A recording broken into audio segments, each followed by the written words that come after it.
Alright, so the big question everyone is asking with this update is Cameliya worth pulling? With all these unique mechanics and skill kit that brings both high damage and strategic complexity, she is easily one of the most interesting resonator we have seen lately.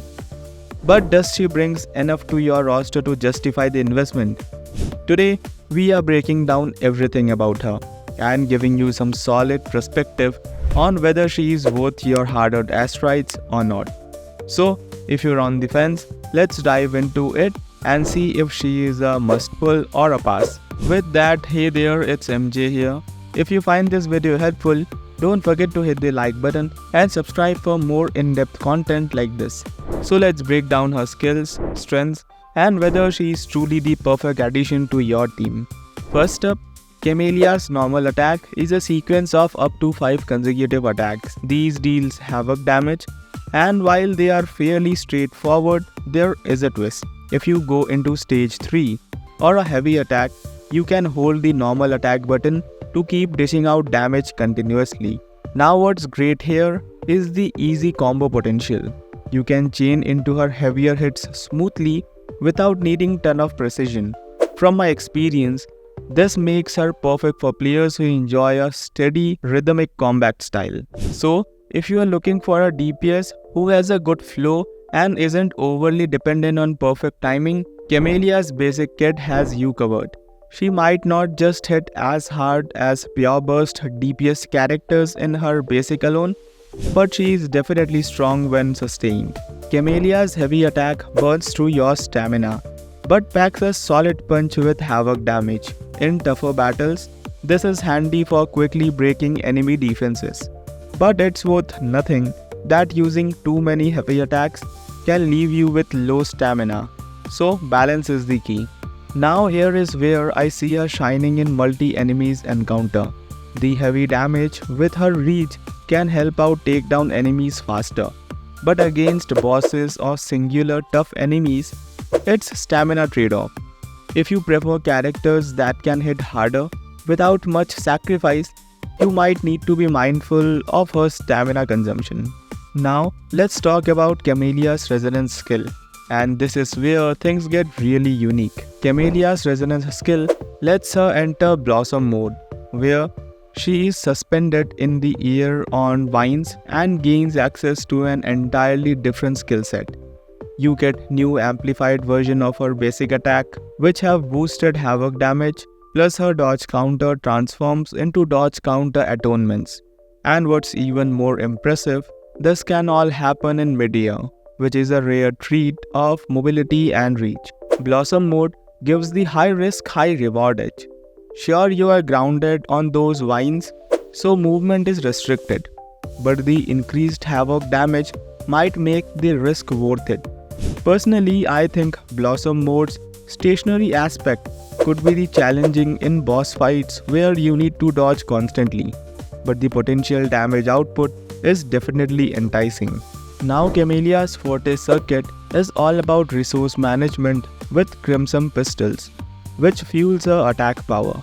Every hit during this mode boosts her energy regen, and consuming enough for these pistols adds something called Crimson Buds, which can stack up to 10 times. With full concentrator energy, her resonance skill upgrades to Ephemeral, unleashing serious havoc damage and entering Budding mode.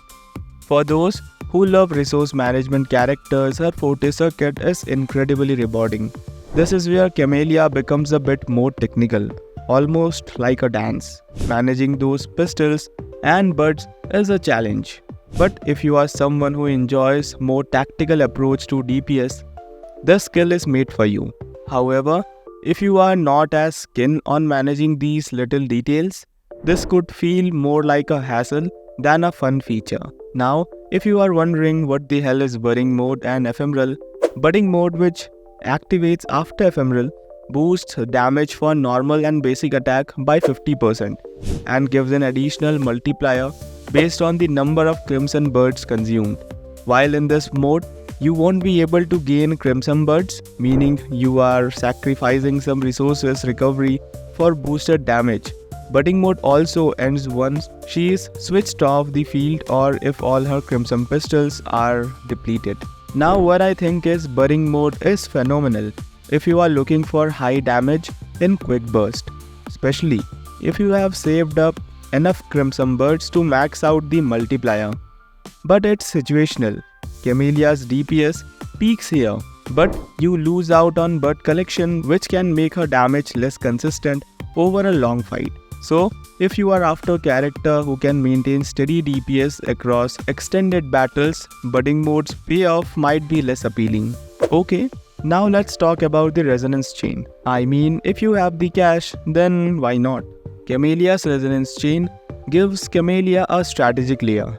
Her chain boosts critical damage and makes her immune to interruptions during ephemeral and raises the attack power when in budding mode.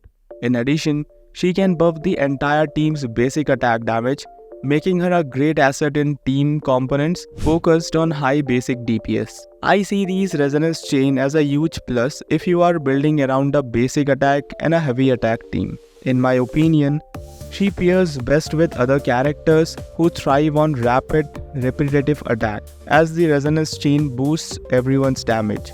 But if your team relies on burst DPS characters, this effect might feel wasted.